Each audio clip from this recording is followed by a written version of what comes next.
시편 23편입니다. 보셨죠? 예. 여러분의 눈이 말씀에 이렇게 고정이 돼야 돼요. 다른 건 많이 보잖아요, 그죠? 그러면 사람이 내가 어떻게 변화되는지 한번 시험해 보세요. 구원 받았으면 다른 데 눈길 돌리지 말고 말씀에 한번 고정해 보는 겁니다. 주는 나의 목자시니 내가 부족한 것이 없으리로다. 그가 나를 푸른 초장에 눕게 합시며 잔잔한 물가로 나를 인도하시는도다.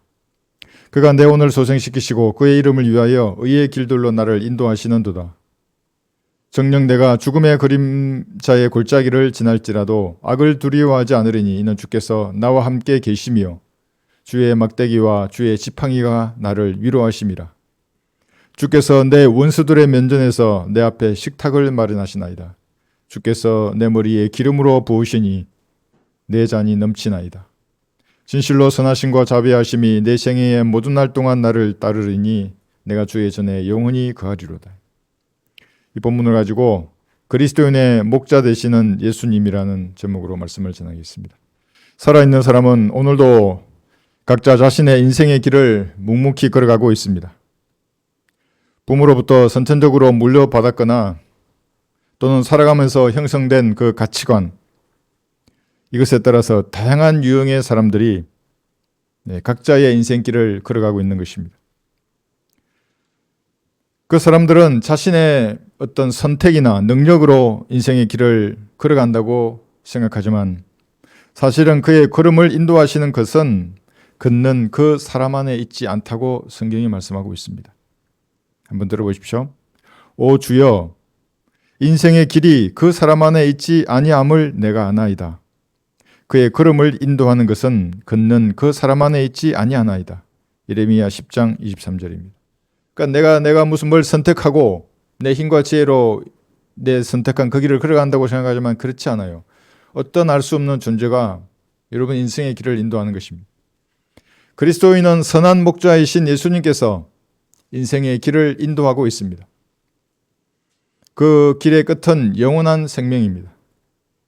반면에 구원을 거부하는 사람은 우상 목자나 사꾼 목자가 인생의 길을 인도하고 있습니다. 그 길의 끝은 영원한 멸망입니다. 비록 지금은 인생의 길이 명확하게 구분되지 않았지만 여러분 육신의 장막을 벗어나는 순간에는 우주의 정상과 우주의 밑바닥만큼이나 차이가 날 것입니다. 두 가지 부류의 사람이 걷는 인생의 길은 성경대로 확연하게 구분될 것입니다. 그리스도인은 길을 걷다가 넘어져서 아픈 상처를 남길 수도 있습니다. 그러니까 죄에게 패배했던 경험들이에요. 그걸 못자국이라고 하는 것입니다. 뽑아도 자국이 남는 것입니다. 육신의 장막을 입고 갈 동안에는 누구나 그런 경험을 가질 수 있습니다. 잠깐 영적으로 졸다가 길을 잃어서 엉뚱한 방향으로 가기도 할 것입니다. 때로는 불빛도 없는 칠흑처럼 어두운 오솔길을 말씀만을 붙들고 혼자 걸어야 할 때도 있습니다. 때로는 거센 폭풍우가 앞을 보이지 않을 정도로 쏟아지는 길을 주님만을 의지하여 걸어야 하고 어떤 때는 먼지가 휘날리는 그런 비포장도로 곳곳이 패여 있고 무릉덩이가 있는 그런 도로를 걸어야 할 때도 있습니다. 그러나 그리스도인이 걷는 인생의 그 길의 끝에는 자신의 생명을 기꺼이 내어주실 만큼 여러분을 사랑하셨던 예수님께서 기다리고 있습니다. 그렇기 때문에 지상삶을 사는 동안 선한 목자이신 예수님께서는 성도가 걷는 길을 자상하게 인도하여 주고 있습니다. 방치하지 않으십니다. 예수님은 구원받은 성도의 영원한 인도자이십니다. 한번 들어보십시오. 이 하나님께서 영원 무궁토록 우리의 하나님이시니 죽을 때까지 그는 우리의 인도자가 되시리라. 여러분의 인도자는 예수님이십니다.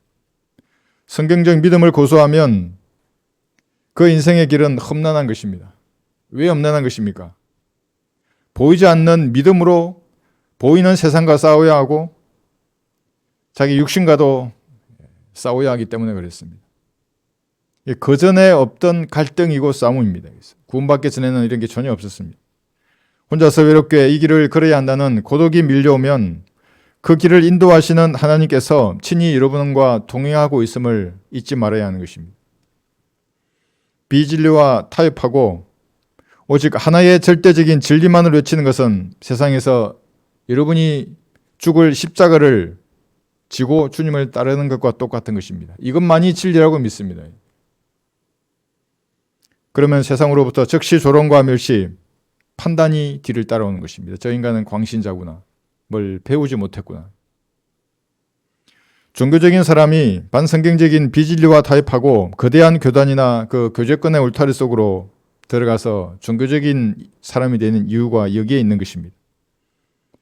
주님과 개인적으로 교제하면 자기가 져야 할 십자가를 분명하게 제시해 주실 것인데 그것을 거부하는 것입니다. 교제권으로 쏙 들어가 버리는 겁니다. 교단으로 쏙 들어가 버리고. 그러면 교단이나 교제권의 종으로 살게 될 것입니다. 이들은 목자이신 예수님을 따르는 양들이 아닙니다. 그리스도인은 인생의 마지막 순간까지 온순한 한 마리 양처럼 목자이신 예수님을 따라야 합니다. 예수님의 영이신 성령께서 친히 기록하시고 한글로 보존하신 이 성경을 죽음의 순간에까지 따라야 하는 것입니다. 그래서 그리스도인에게는 죽음을 행복한 죽음이라고 말합니다. 그렇게 말할 수 있는 유일한 사람이 그리스도인입니다. 성경에는 사람을 동물에 비유할 때가 많이 있습니다. 왜 그러냐면 사람의 본능이 짐승의 본능과 여러 가지 면에서 동일하기 때문에 그렇습니다. 개들을 주의하라고 말씀하셨습니다. 개들은 새 예루살렘 도성에 들어가지 못한다고 말씀하셨습니다. 구원받지 않은 남자는 개에 비유하고 구원받지 않은 여자는 돼지에 비유하고 있습니다.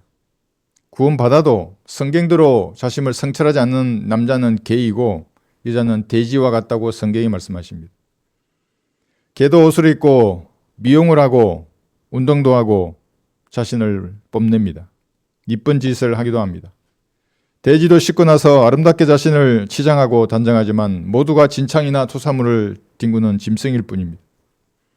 개와 돼지는 성경에서는 거짓 성경 교사들을 지목하고 있습니다. 한글로 된 성경의 믿음을 파괴하는 사람들입니다. 행위구원을 주장하는 로마 가톨릭의 후예들입니다. 후천년, 무천년주의 신학을 공부한 사람들은 이 땅의 90%가 넘습니다. 그들은 돼지의 진창을 연구했고 개의 토사물에 대해서 잘 아는 사람들일 뿐입니다. 주께서 보기에는 아무런 가치도 없습니다. 진창과 토사물이 무슨 가치가 있습니까? 쓰레기통에 버려야지.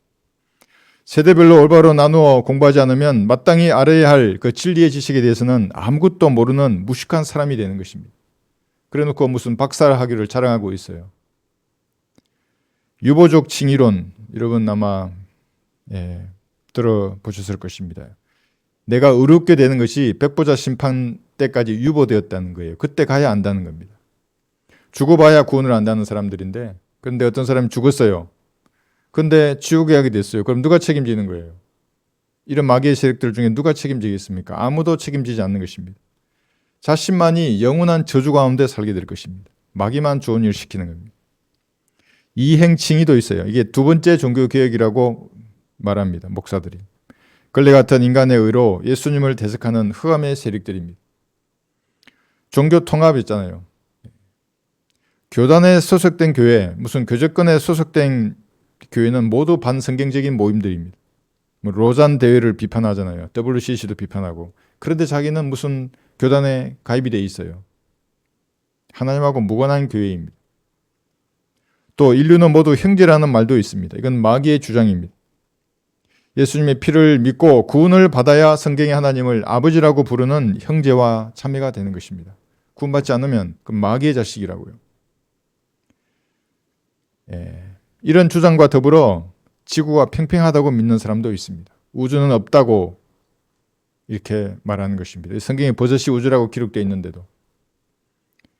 이런 주장들을 받아들이는 사람은 목자이신 예수님을 따르는 양들이 아닙니다. 양이 아니면 어떤 짐승이란 말입니까? 성경에 여러 가지 짐승들이 나옵니다. 그들은 이리와 뱀이고 용이며 염소 같은 사람들입니다. 그들은 표범이고 사자와 같고 곰 같은 사람입니다. 곰. 그 사람들도 말하지 않습니까? 미련 곰탱이라고. 성경을 모르면 모두 미련한 사람들이에요.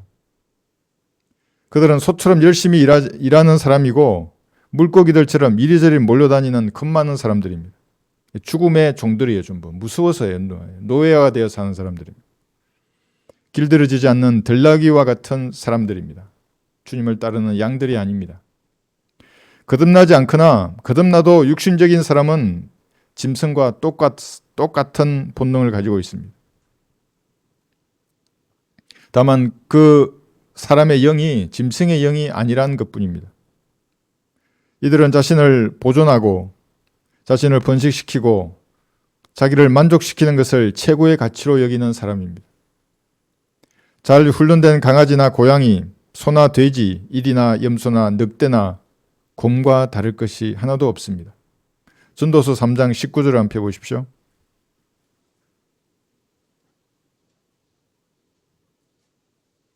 전도서 3장 19절.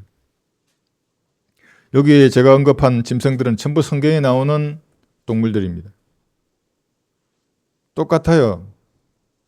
구원받지 않으면 이 짐승들은 똑같고 구원받아도 성경은 몰라요. 육신이 원하는 욕망대로 살고 싶어요. 똑같다고 이 사람들하고 이 짐승들하고. 전도서 3장 19절 보시면 이는 사람들의 아들들에게 닥치는 일이 짐승들에게도 닥침이니 곧 한 가지 일이 그들에게 닥치는도다. 하나가 죽는 것처럼 다른 것도 죽으니 정녕 그들 모두가 한 호흡을 가졌도다. 그러므로 사람이 짐승보다 월등함이 없으니 이는 모든 것이 헛됨이라. 사람이 짐승보다 월등하고 싶으면 단 한 가지 방법밖에 없습니다. 그건 많이 배우는 것도 아니고 말 가지는 것도 아니에요. 예수님께서 흘리신 피로 지옥에 떨어져야 마땅한 자신의 죄를 용서하셨다고 성경이 말씀하시잖아요. 그 사실을 마음을 다하여 믿는 것입니다. 그러면 짐승보다 즉시 월등해집니다. 그리고 양처럼 목자이신 예수님의 음성을 듣고 따라가야 하는 것입니다. 그러면 주께서 그 사람을 인도하실 것입니다. 자기 보존과 번식, 자기 만족에서 벗어나서 자신의 욕망을 부인하는 것입니다. 여러분 짐승 중에 자기 욕망을 부인하는 짐승을 봤어요? 훈련받으면 그렇게 되지만 그전에는 전부 똑같아요. 훈련받아도 먹이를 위해서 그렇게 하는 겁니다. 그리스도인은 스스로 자신을 죽은 것으로 여기고 목자이신 예수님을 따라가는 것입니다. 그들이 예수님의 양들입니다. 어떻게 이런 일이 가능하겠습니까? 그런 본능을 가지고 있는데. 들어보십시오.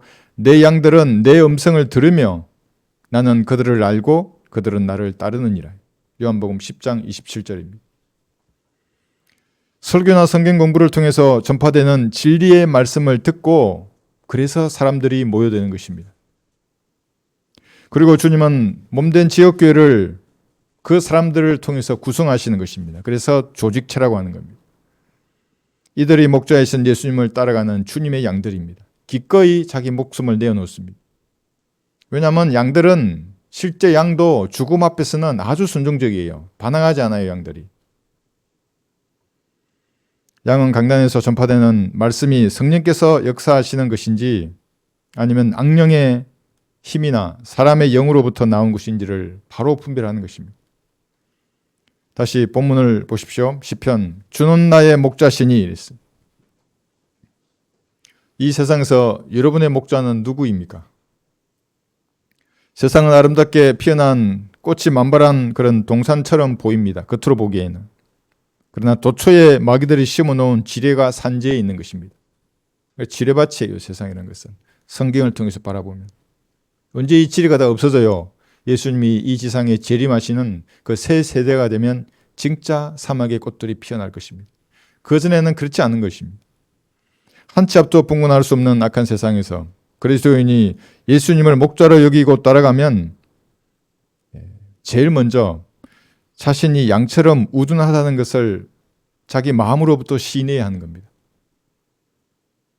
진짜 양도 우둔해요. 고집도 세고. 그래야 목자에 있은 예수님을 의지하게 되는 것입니다. 그렇지 않으면 양이 목자를 끌고 가게 될 것입니다. 예수님을 따를 수 없습니다. 그래서 스스로 현명하다고 여기는 사람은 우둔한 사람이라고 말하는 것입니다. 사람이 우둔하게 되면 양이 목자를 따라가야 하는데 양이 목자를 끌고 자기가 원하는 곳으로 데리고 다니려고 하는 것입니다. 이거 얼마나 힘들겠어요, 그런 삶이.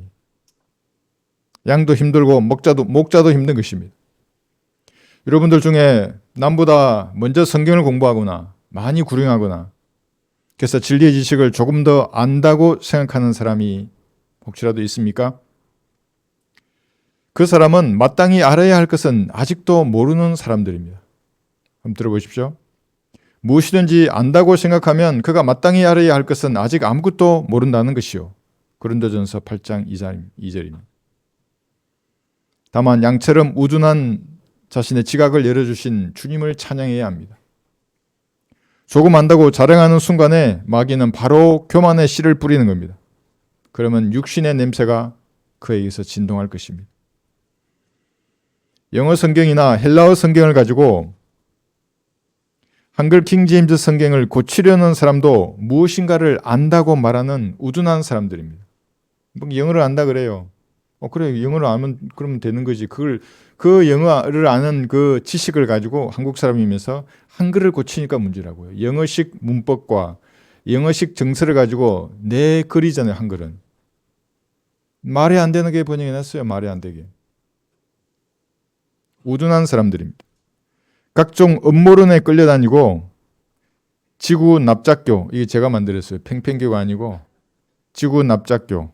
여기에 빠져서 시간을 낭비하는 사람도 우둔한 사람들입니다. 아니, 우주 공간에서 위성이 떨어져서 사람들이 다치잖아요. 그것도 그럼 CG예요? 러시아는 다쳤잖아요, 수십 명이. 예? 우주선이 떨어지잖아요. 중국의 우주선이 여기 떨어지잖아요, 바다로, 도시로, 산으로. 그럼 막 경보를 날리고 그러잖아요. 그것도 CG예요? 네. 원형의 지구를 만드신 주님을 지구가 납작하다고 자기가 가르치려고 하니까 그의 삶이 얼마나 힘들겠습니까? 구원받아도 그런 걸 붙들면 주님도 힘들어하시고 그 사람을 대할 때 그도 힘든 거예요. 이제. 하나님께서는 능력의 천사도 우둔하다고 책망하셨습니다. 천사들, 여러분 이게 어떤 존재들입니까? 광활한 우주의 그 첫 번째 창조를 눈으로 직접 목격했다고요. 아무것도 없는 빈 공간에 별들이 생기는 걸 봤어요. 와. 그리고 그 화려했던 우주가 멸망하는 것도 보았고, 그리고 다시 그 우주를 재창조하는 것을 다 보았다고요, 눈으로. 그리고 하나님 곁에서 그 주님의 보좌의 위엄과 영광을 지금도 보고 있습니다. 그런데도 자신의 처음 지위를 버리고 지구로 내려오는 타락한 천사들이 있습니다. 과거에도 있었고 지금도 있고 미래에도 있을 거예요. 우둔한 자들입니다. 그러니까. 대환란 후 3년 만에 시작되면 아직 타락하지 않은 천사들의 3분의 1이나 마귀를 따라 지구로 내려올 것입니다. 왜 그런 것입니까? 마귀가 그들에게 교만을 넣어서 무엇인가 안다고 생각하게 만든 것입니다. 아마 이렇게 말했을 거예요. 셋째 하늘에서. 천사들아 잠깐 모여봐. 이 성경에 기록된 예언 중에 단 하나만 예언이 어긋나도 하나님은 우리를 심판할 수 없어. 우리가 이기는 거야. 왜냐하면 하나님은 어려우신 분이기 때문에. 나의 아름다움과 나의 지혜를 보아라. 이 내가 울리는 이 웅장한 음악도 있고 내가 가지고 있는 재물도 보아라. 그 나를 따르는 80억의 인류를 보아라. 또 구릉에서 올라올 2억의 군대도 보아라. 승리는 마귀인 나의 것이다. 한 번만 이기면 된다. 아마게돈에서. 나와 함께 남자답게 싸우자 그랬고요. 천사들 전부 남자예요. 나와 함께 남자답게 싸우자. 이 말에 속아서 내려올 것입니다. 한번 들어보십시오. 펴볼까요? 계시록 12장 7절에 보세요. 이 모든 것을 보고도 마귀 편에 서는 사람들이에요. 천사만 그런 게 아닙니다. 성경을 통해서 진리의 지식을 가르쳐 주어도 마귀 편을 들어요. 자기 육신의 편을 들어요. 우둔한 사람들입니다. 계시록 12장 7절부터 보시면 9절까지. 계시록 12장 7절에서 9절.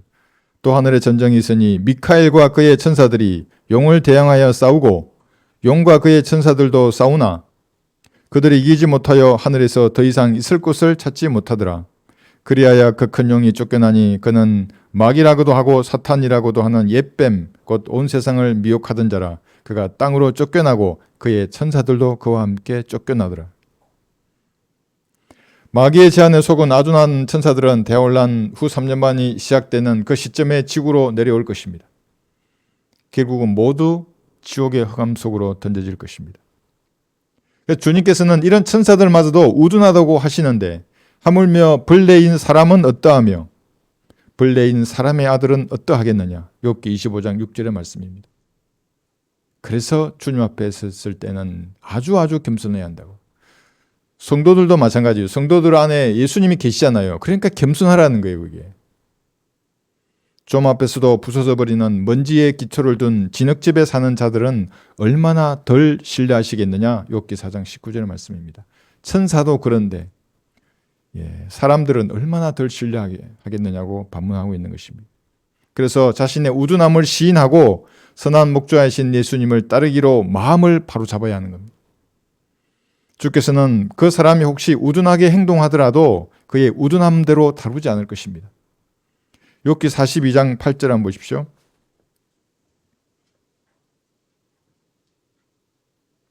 욥기 42장 8절.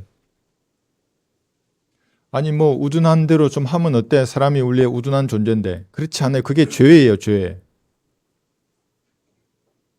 아니 죄 지으면 어때? 갈보리에서 다 죽어 용서됐는데. 용서됐기 때문에 지옥엔 안 가지만 지금 죄인으로 사는 거예요. 그리고 그리스도의 심판석 앞에 설 때 수치와 부끄러움을 당하는 거예요. 네가 왜 아들로 살지 않고 너는 왜 죄인으로 살았냐고, 이 세상을. 주님이 질문하실 겁니다. 욥기 42장 8절 보시면 그러므로 너희는 지금 수송아지 7과 순양 7을 가지고 내 종 욥에게 가서 너희 자신을 위하여 번제를 드리라. 그리하면 내 종 욥이 너희를 위하여 기도하리라 그랬어요. 그 다음을 보세요. 그를 내가 기뻐 받으리니 너희가 내 종 욥이 한 것 같이 내게 옳은 것을 말하지 아니한 것으로 인해 내가 너희의 우둔함대로 너희를 다루지 않겠노라고 하시니라. 그럼 여기서 죄가 뭐예요? 내게 옳은 것을 말하지 아니한 것이 죄예요. 그러니까 여러분들이 말하는 것을 그래서 주의하라는 겁니다. 여러분이 무엇인가를 안다고 교만하게 되면 함부로 말하는 거예요, 그냥. 그 사람은 자신의 우둔함대로 어느 날 도살당할 양처럼 끌려가게 되는 것입니다. 마귀가 잡는다고 이제 주님 저희 자녀 찼으니까 이제 징계하셔야죠. 그렇게 되는 것입니다. 어떤 납작교를 믿는 영킹주의 목사가 있었습니다. 저한테 전화를 해서 뭐라 그러냐면 아니 어디 성경에 모국어 성경에 믿음을 파괴하는 것이 죄라고 어디에 기록되어 있냐고 저를 따졌어요. 제가 그렇게 죄라고 그건 당신 죄를 짓는 거라고 그랬더만 그런 말이 성경에 어디 있냐요. 여기 있잖아요. 옳은 것을 말하지 않는 게 죄라고요. 그것이. 물론 더 많이 있지만 옳은 것을 말하지 아니한 모든 것들이 죄입니다. 그는 한글로 보존된 말씀의 성도에게 역사할 여지를 없애버리고 말씀이 차지해야 할 그 권위를 자기가 찬탈하는 자예요. 흑암의 세력이라고 하는 겁니다. 그것을. 말이 많으면 그래서 죄도 많아집니다. 그 말 속에 틀린 것, 옳지 않은 것이 섞여 있기 때문에 그렇습니다. 여러분이 우둔함에 따라 계속해서 행동한다면 어떻게 되겠습니까? 여기 성경 구절을 읽겠습니다. 결국 화살이 그의 간을 꿰뚫을 것이요 마치 새가 자기 목숨을 잃는 줄도 모르고 급히 덫으로 들어가는 것과 같을 것입니다. 잠언 7장 22절입니다. 이게 단순히 여자 문제만 뿐만이 그런 게 아니에요. 죄가 이렇게 만드는 겁니다. 사람을. 위로 높이 올라가고자 했던 루시퍼처럼 구름의 사면에까지 낮아지고 결국에는 우주의 가장자리 불무새까지 낮아질 것입니다. 그래서 여러분은 진짜 양처럼 자신의 우둔함을 주님께 아뢰고 겸손하게 목자이신 예수님을 따라야 하는 것입니다. 그리스도인은 그래서 항상 겸손해야 합니다. 겸손해지기를 기다리지 말고 그럼 주님이 치신다고요. 겸손하도록. 스스로 겸손하면 돼요. 주님 앞에 기도할 때에.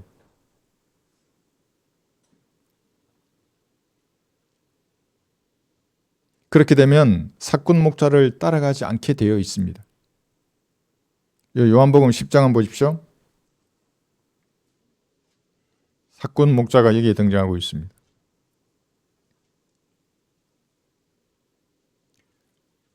요한복음 10장 12절에서 13절을 보시면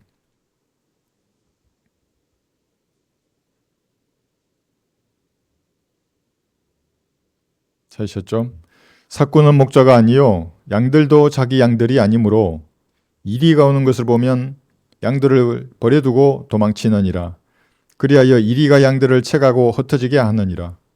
사꾼이 도망치는 것은 그가 사꾼이기 때문이며 따라서 양에 대해서는 관심이 없느니라.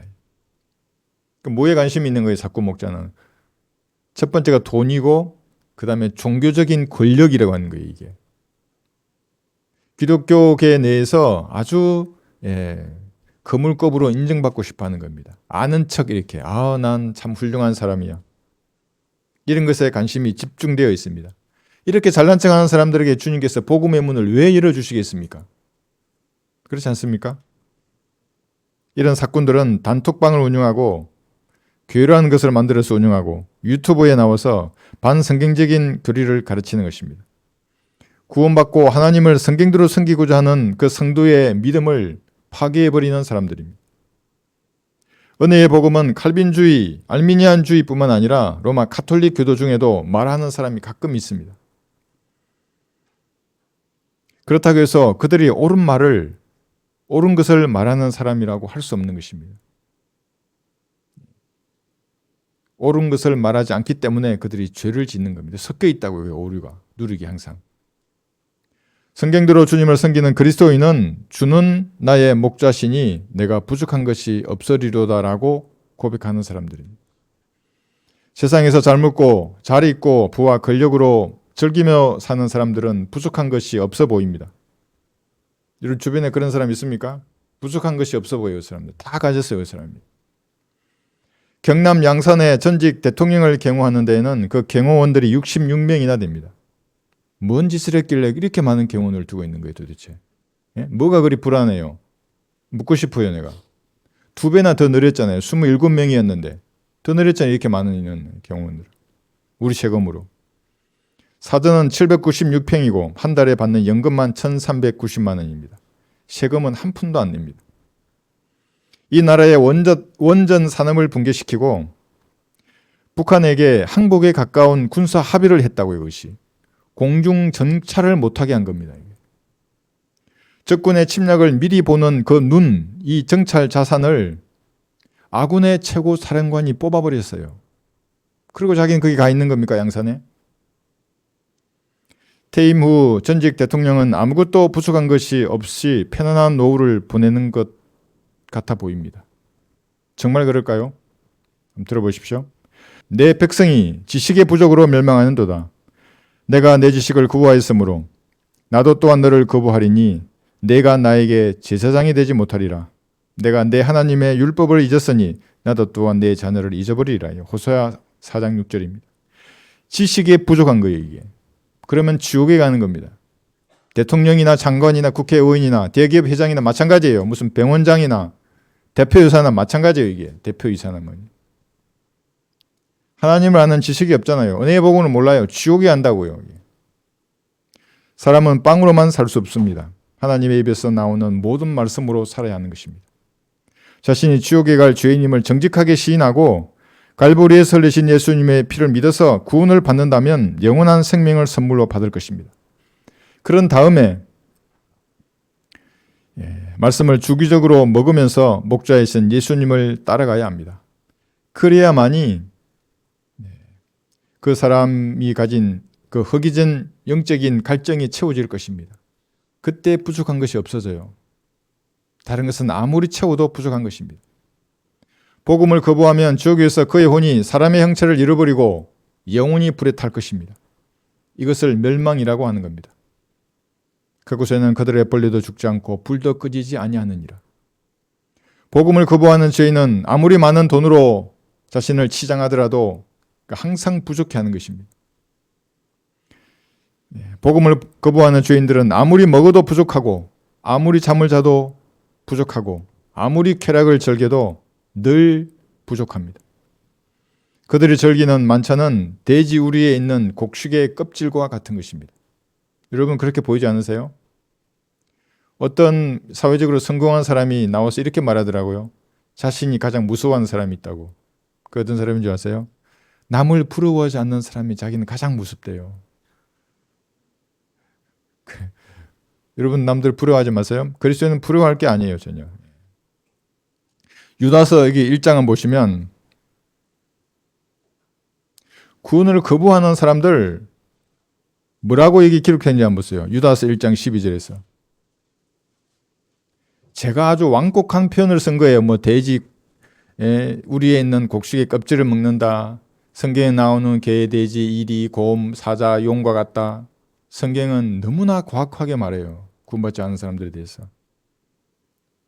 유다서 1장 12, 13절. 그들은 너희와 더불어 잔치를 할 때 두려움 없이 자신들을 먹이는 너희 애찬의 흠이요. 그들은 바람에 밀려다니는 물기 없는 구름이며 두 번 죽어 뿌리까지 뽑힌 열매가 시들어 없는 열매 없는 나무요. 자기의 수치를 거품처럼 내뿜는 바다의 성난 파도며 유리하는 별들이니 이들에게 캄캄한 흑암이 영원히 간직되어 있느니라. 왜 흑암이라고 말했습니까? 지옥이 캄캄한 흑암이라고 얘기해요. 카인의 길을 따라 우상 목자를 따라가는 인류에게 주시는 경고의 말씀입니다. 영원한 생명을 소유한 성도는 예수님을 통하여 내가 부족한 것이 없다고 고백하는 사람입니다. 영생의 가치를 돈과 비교하고 영생의 가치를 권력이나 명예와 비교하고 영생의 가치를 건강하게 살다가 지옥에 갈 사람과 비교하기 때문에 내가 뭔가 부족해 보이는 것입니다. 나 영원한 생명을 가졌는데 도대체 뭐가 부족한 거예요? 뭘 더 줘야 만족하는 겁니까? 어떤 사람은 지옥에 갈 죄인들이 부러워서 막 안절부절하는 사람도 내가 봤어요. 여러분이 아무것도 부족하기를 원치 않으신다면 인내를 온전히 이루어야 합니다. 야고보서 1장 보십시오. 인내를 온전히 이루면 아무것도 부족하지 않아요. 야고보서 1장 3, 4절을 보시면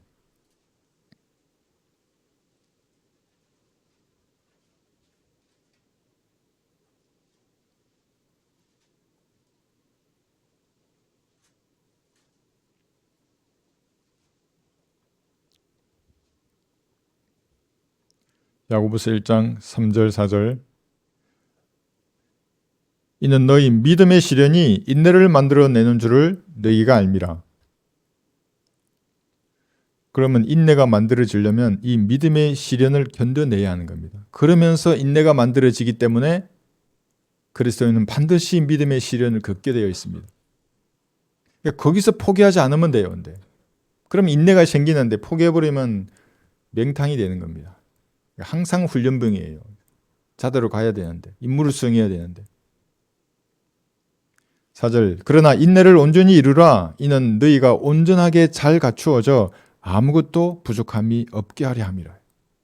인내가 없으면 뭐예요? 모든 게 부족한 사람이에요. 구원받았어도. 믿음의 시련이 강력해지면 사람은 그때야 흙으로 만들어진 자기 체질의 연약함을 인식하고 하나님께 진지하게 지혜를 구하게 되는 겁니다. 주님 어떻게 해야 이 시련을 견디는 것입니까? 저에게 가르쳐 주십시오. 아둔한 저에게 지혜를 주십시오. 이게 마음에서 나와야 한다고 이런 기도가. 그렇게 되기 전에 그리스도인은 고난 가운데 인내하며 목자이신 주님께 무릎으로 먼저 다가서야 하는 겁니다. 시련의 강도가 강해지기 전에 먼저 주님 앞으로 나가서야 합니다. 주께서 꾸짖지 아니하시고 지혜를 주실 거라고 여기에서 약속하셨습니다. 너 과거에 준 지혜는 어떡하고 오늘 또 달라 그러니? 네가 지혜를 구할 자격이 있니? 그 다 필요 없어요. 주신다 그랬잖아요. 후히 주시고 꾸짖지 아니하신다 그랬다고요. 그래서 지혜를 받아야 하는 겁니다. 그래야 여러분의 기도가 바뀌게 되어 있어요. 그러면 행동이 바뀌게 되어 있습니다. 인내로 기도하지 않으면 부러진 식탁에 차려진 음식처럼 안정이 없는 겁니다. 여기 8절을 보십시오. 야고보서 1장의 8절. 두 마음을 품은 사람은 그의 모든 길에 안정이 없느니라. 그러니까 인내를 이루지도 않고 주님께 지혜를 달라고 기도하지도 않으면 그건 뭐겠어요, 그게. 이 8절과 같은 이것은 뭐냐면 하나님과 같은 마음이에요. 두 마음을 품으면 그런 마음이 사라지는 겁니다. 안정이 없다는 말의 영어 단어는 unstable인데 테이블의 다리가 잘라나간 것처럼 불안하다는 의미입니다. 식탁에 맛있는 음식이 차려졌지만 다리가 부러져서 식탁이 기울어져 있다면 그 음식을 어떻게 먹어야 하는 겁니까? 이 밥상을 잡고 있어야 되잖아요. 음식을 어떻게 먹어요, 이것이. 이 불안정한 상황이 되는 겁니다. 여러분은 인내를 온전히 이루어서 주께서 주시는 지혜로 기도하는 그런 그리스도인이 되어야 합니다. 그러면 안정된 상태에서 부족한 것이 없다고 고백하게 됩니다. 이걸 경험해야 합니다. 이것을 실제로 여러분의 삶에 적용해서 기도하면서 조성되는 환경을 유심히 바라보면서 인내해야 합니다. 그렇지 않고 기도 끝나자마자 바로 덥석 물어버렸어요. 그러면 비둘기처럼 순결하신 주님은 더 이상 일하지 않으신다고요. 조성되는 상황을 보고 이것이 주께서 조성하시는 환경인지 과연 내가 이대로 기도해야 하는 것인지 아닌지를 분별하면서 기도해야 합니다. 다시 본문으로 돌아가시면 시편 23편 2절에서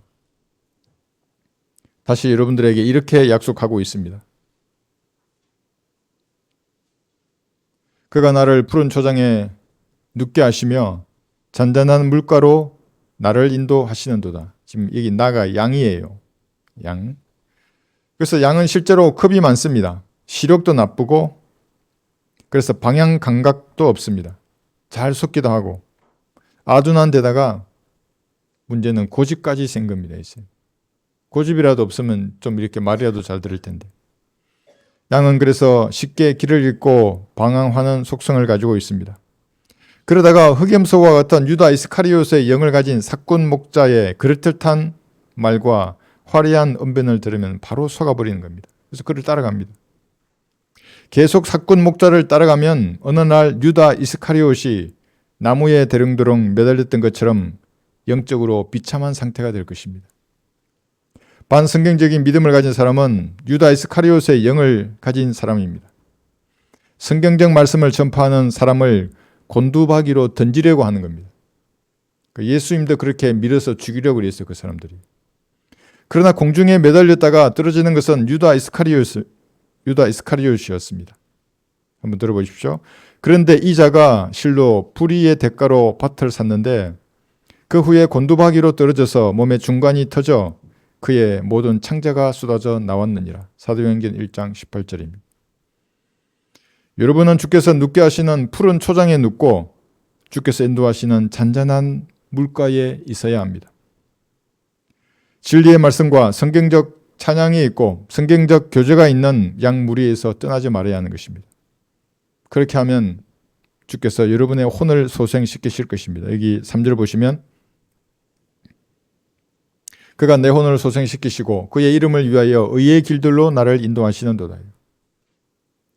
성도 안에 영으로 거하시는 성령께서 새 사람입니다. 예수님입니다. 영으로 들어오신 것입니다.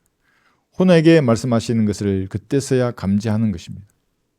그러면 과거의 기질대로 살고자 하는 육신의 욕망을 이겨내고 혼이 자기 육신을 통제하게 되는 겁니다. 이 과거의 기질이 무엇입니까? 성경에서 말한 이런 짐승들입니다. 그 기질은 개나 돼지와 같고 일이나 늑대나 염소와 같습니다. 미련한 곰이나 징그러운 뱀과 같고 꼬물거리는 용과도 같은 육신의 기질입니다. 강야에서 홀로 외로워하는 펠리컨이나 독수리나 가마우지와 같은 기질을 사람의 본능 가운데 다 가지고 있는 것입니다. 과거의 기질이란 것은 밤만 되면 눈빛을 반짝이면서 먹잇감을 노리는 올빼미와 같고 바람을 타고 흘러 들어오는 정욕의 냄새를 맡고 우르대는 들나귀와 같은 습성을 말하는 것입니다. 그리스도인은 자신을 인도하시는 혼의 목자이신 감독, 혼의 목자와 감독이신 예수님께로 돌아와야 합니다.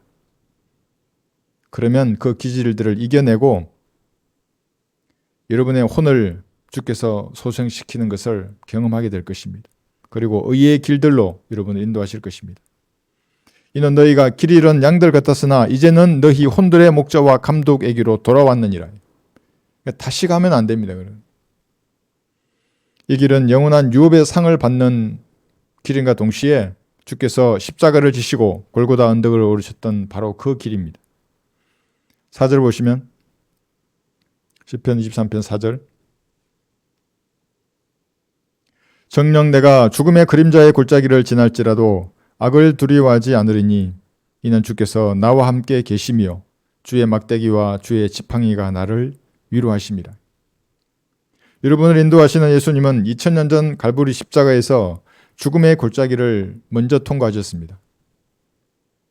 사람이 겪을 수 있는 가장 잔인한 방법으로 고문을 당하시고 수치와 모욕을 받으셨습니다. 그리고 사람들에게 배신을 당했습니다. 예수님은 선한 목자로서 자신의 생명을 내어주셨고 세상 죄를 제거하는 하나님의 어린 양으로 죽으시고 3일 만에 부활하셨습니다. 주께서는 이 사실을 마음을 다해 믿는 자신을 따르는 양을 버리지 않으시고 그의 하늘나라에 이르기까지 함께 하실 것을 약속하셨습니다. 주께서는 나를 모든 악한 일에서 구해내시고 그의 하늘나라에 이르기까지 나를 보호하시리니 영광이 그분께 영원 무궁토록 있기를 원하노라. 아멘 했어요. 디모데후서 4장 18절의 말씀입니다. 하늘나라에 이르기까지 주님이 여러분을 진짜로 보호하신다고요. 모든 일이 합력해서 선이 되게 하시며 여러분 인도하시는 것입니다. 그 인도를 받아들일 마음만 있으면 오늘도 인도하세요. 여러분에게. 거부하고 나가면 이제 여러분은 유다 이스카리ot의 영을 따라가진 그 삭군 목자를 따라가게 될 것입니다. 양이 진심으로 목자를 찾으면 그 사람을 자신의 피로 씻기시고 정선된 영적인 양식으로 먹이시며 새 옷으로 입히실 것입니다. 또 마귀와의 영적 전쟁을 치르는 이 치열한 전장터에 주님의 군사로서 여러분이 싸울 수 있는 모든 방어용 무기와 공격용 무기도 주셔서 그 사람을 무장시키실 것입니다. 한번 생각해 보세요. 마귀의 입장에서는 한때 자기의 자식이 자기를 즐겁게 하던 마귀의 자식이 있는데 어느 날 하나님의 자녀가 되어가지고 영적으로 성장해서 마귀의 왕국을 뒤흔드는 사람이 한번 생각해 보세요. 주님이 그렇게 자신의 양을 사용하시는 것입니다. 또는 그 목자가 인도하는 길을 벗어나면 주의 지팡이로 바로잡을 것입니다. 이때 돌아오는 사람이 가장 지혜로운 사람이에요. 전파되는 말씀을 듣고 내가 잘못되었구나 하고 길을 바꾸는 사람입니다. 교제 가운데 말씀하실 수도 있고 여러분이 생각 가운데 기도하거나 찬양할 때 확신을 심어주신다고요. 주님이 주의 지팡이로. 그러면 돌아서는 겁니다. 그래도 길을 벗어나서 계속 자기 길을 간다면 사탄의 막대기로 여러분의 머리를 강하게 쳐서 우둔한 양을 정신 차리게 할 것입니다. 이것이 하나님의 징계라고 하는 겁니다. 주의 지팡이와 사탄의 막대기는 성도에게 결과적으로 위로가 되는 겁니다. 당시에는 아프다고요. 그것이.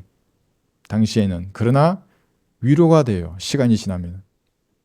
왜냐하면 내가 목자를 계속 따라갈 수 있으니까.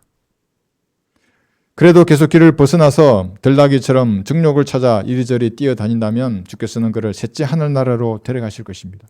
네가 이 나라보다는 셋째 하늘이 훨씬 낫겠구나. 데려가는 겁니다. 그러면 그의 유업은 잃지 않고 보장되는 것입니다. 5절을 보시면 주께서 내 원수들의 면전에서 내 앞에 식탁을 마련하시나이다. 주께서 내 머리에 기름을 부으시니 내 잔이 넘치나이다. 구원받기 전에 여러분의 잔은 무엇으로 가득 차 있었습니까? 사람마다 다 다르지만 모두가 죄의 잔으로 가득 차 있던 진노의 잔이었습니다. 잃어버린 사람이었습니다. 그 잔을 바닥에 쏟아 놓아 보면 이 사람이나 저 사람이나 모두 50보, 100보 똑같은 더러운 오물입니다. 그게 죄라고 하는 겁니다. 어떤 건 이쁜 죄이지만 오물이에요. 그것이. 이쁜 짓 하잖아요. 돈 많은 사람들이 보는 그 죄들을 보면 그러나 그건 똑같은 죄들이라는 겁니다. 이제는 마귀의 면전에서 여러분에게 식탁을 마련해 주시고 기름을 부으시며 주께서 주시는 것으로 잔이 넘쳐나게 하십니다. 이 땅에서 풍성한 식탁이나 잔을 보지 못할 수도 있습니다. 그러면 어린 양의 혼인식에서 여러분들은 혼인식의 만찬을 볼 것입니다. 그건 창조주께서 2000년간이나 준비하신 만찬입니다. 그런데 이 땅에서 내게 주신 그 잔, 주께서 주신 잔을 가만히 세어보면 얼마나 많은 축복으로 잔을 채워주시는가를 알 수가 있습니다. 다만 세어보지 않으니까 모를 뿐입니다. 어린 양의 혼인 만찬에서는 잃어버린 혼들을 구령함으로써 주님의 식탁에 올려드렸던 그 물고기도 물고기와 같은 사람도 여러분들이 다 만날 것입니다. 6절 보시면 진실로 선하심과 자비하심이 내 생애의 모든 날 동안 나를 따르리니 내가 주의 전에 영원히 거하리로다. 세상에서 목자를 따르는 동안 두 마리의 양치기 개가 있습니다. 개 종류가 많이 있지만 보더콜리 아시죠? 예, 이 양을 치는 목양견입니다. 하나는 주의 선하심이고 하나는 주의 자비하심입니다. 예수님의 의를 힘입어 은혜의 보좌 앞으로 나가는 양들은 주께서 얼마나 선하시고 자비하신지를 맛보아 알 것입니다. 은혜의 보좌 앞으로 나가야 되는 겁니다. 그렇지 않으면 알 수가 없습니다. 한번 들어보십시오. 오 주의 선하심을 맛보아 알지어다. 그를 의지하는 자는 복이 있도다. 이 선하심을 맛보려고 그러면 자신의 우둔함을 인정하지 않으면 주님의 선하심을 맛볼 수가 없습니다. 비록 그가 슬픔을 주실지라도 그의 많은 자비하심에 따라 불쌍히 여기시리라. 예레미야가 3장 32절입니다. 자기 죄를 자백하지 않는 사람도 불쌍히 여김을 받지 못할 것입니다. 선하심과 자비하심, 두 마리의 목양견이 여러분들을 목자를 따라 걸을 수 있도록 인도하는 것입니다. 그리고 양들은 목자장이신 주님께서 세우신 목자를 알아보고 그 사람을 따라갑니다. 주님이 세우신 목자의 첫 번째 임무는 양들을 풍성하고 정성된 진리의 지식, 양식으로 먹이는 것입니다. 사꾼 목자는 자신을 뽐내고 자랑하는 것입니다. 양들이 먹을 음식을 헬라어로 더럽히는 사람들입니다. 양들이 먹을 음식을 영어로 더럽히는 사람들입니다. 한국 사람이기에. 자신이 얼마나 똑똑하고 잘난 사람인지를 계속 보여주는 겁니다. 이들이 사꾼 목자들입니다. 우둔한 사람들입니다. 주의 전이라는 것은 구약의 성막이나 성전이었습니다. 여러분에게는 새 예루살렘 도성입니다. 그리고 여러분 자신이 성령께서 영원히 거하는 주의 전입니다. 잊지 말아야 하는 것입니다. 예수님께서 거하시는 하늘나라의 기쁨으로 도착하는 그날까지 모든 성도가 양처럼 선한 목자이신 예수님을 따라가시기를 바랍니다. 다 같이 기도하시겠습니다. 이 말씀을 듣다가 무엇인가 새롭게 알게 된 것이나 또 주께서 여러분에게 깨닫게 해주신 것이나 또 헌신할 그러한 마음을 주셨다 그러면 이제 여러분이 반응해서 주님 앞에 여러분의 마음을 정직하게 이렇게 표현하십시오. 그냥 시간을 보내지 마시고 설교 가운데 들었던 그 성령님의 음성에 여러분이 대응해서 말씀을 드리는 시간입니다.